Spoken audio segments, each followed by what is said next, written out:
Rec League Podcast. Tell your friends, tell your neighbors, tell your family, tell your haters. Available on Google Podcasts, Spotify, Breaker, Stitcher, and Radio Public. At Rec League Podcast on Facebook, YouTube, and Instagram. At Rec League Pod on Twitter. Episode 9 coming soon. Yo, whether you watching this from Facebook, Twitter, click the link in my Instagram or YouTube itself. What up, world? So I just watched Creed 2. It is the sequel to 2015's Creed. It is the overall 8th movie in the Rocky franchise. It stars Michael B. Jordan, Tessa Thompson, Sylvester Stallone, Dolph Lundgren, Florian Monteau. I hope I pronounced that right. After the performance he gave, dude deserves correct pronunciation. Wood Harris, Andre Ward, Felicia Rashad, and then a couple familiar faces from the series pop up. It is directed by Stephen Capel Jr., who directed The Land. If you want to get a shout out in my review of, I don't know, man, first review in December, I think, Into the Spider-Verse, stay tuned to the end of the video to figure out how you can do that. It's been a few years since the end of the first movie, but as with Rocky 2, Creed 2, he gets the rematch because he was so impressive. And just like Rocky 2, he wins the belt. Creed 2, Rocky 2. You got to keep the same formula, right? I'm just playing, man. I'm just playing. Adonis Creed has gotten a few wins under his belt since the last movie, and he gets challenged by the son of the fighter that killed his dad. I love the first Creed, man. Like, it feels like a huge insult to the Rocky series to say that you like Creed more than the first Rocky, but I do. I'm sorry. It might be by like tenths of hundreds of thousandths of percentage points, but I enjoy the first Creed movie more than the first Rocky movie. Creed might be one of my favorite, if not my favorite, boxing movie ever. And that's a huge statement, man. Like, Ryan Coogler don't play no games. Ryan Coogler is one of the best directors doing it right now. Just like Michael B. Jordan is one of the best actors doing it right now. Adonis Creed is my favorite role that he's done.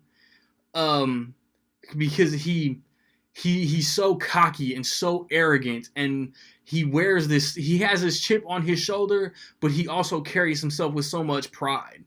Like, he's like too proud in certain scenes, but then he has to break down and he has to be emotional. And Michael B. Jordan's comedic timing is crazy. He's so good. I think within the next 2 to 5 years, Michael B. Jordan is gonna get an Oscar. And Stallone, man, like, the Creed movies have brought like this older Rocky, but it's gotten arguably Stallone's best performances of the whole series. And like, that's crazy because he basically is Rocky. But if you look at how he portrays John Rambo to how he portrays Barney Ross in The Expendables, even as an older veteran actor, there's something different about Rocky.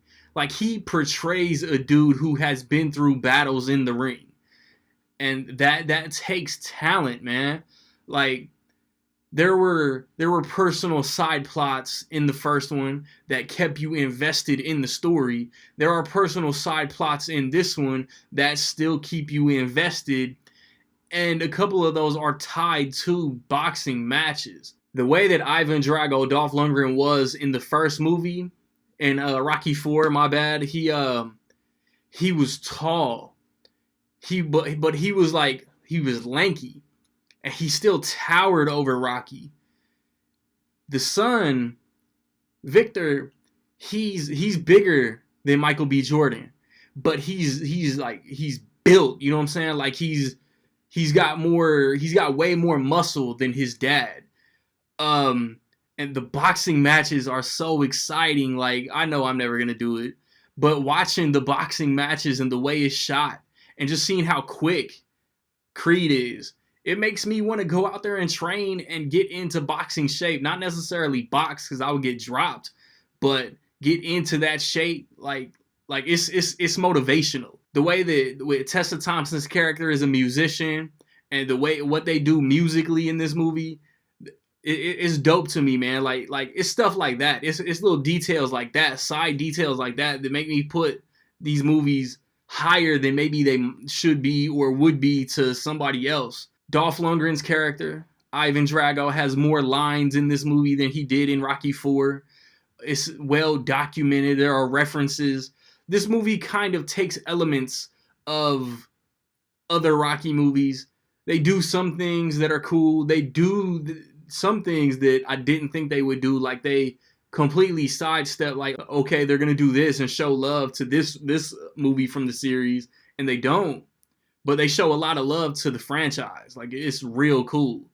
There was something I thought that they were going to do with Rocky that I'm glad how it turned out. I don't know, man. Like, I loved this movie. Like, I hope, like, I've been trying to tiptoe around spoilers, and I feel like I've said too much, and I feel like there's more that I want to say, but I'm going to leave y'all with, it is as good as any Rocky sequel in the series. I loved it. I hope that y'all gathered that much.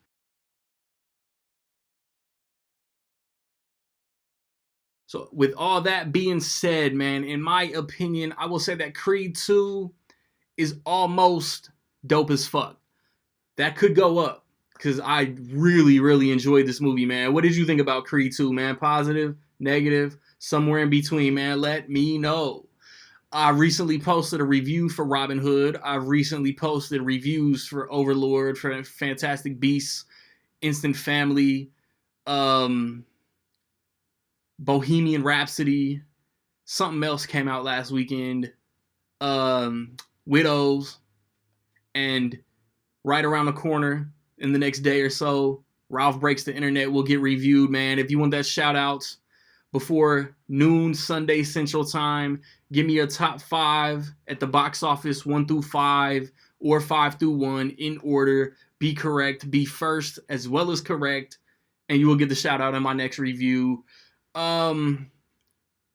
Rec League Podcast episode 9 is on the way. First weekend in December. Into the Spider-Verse coming. I don't even know December's release schedule off the top of my head, man. Like, subscribe, comment. Find me where you find me, man. Don't know where to find me. Watch these credits. Peace.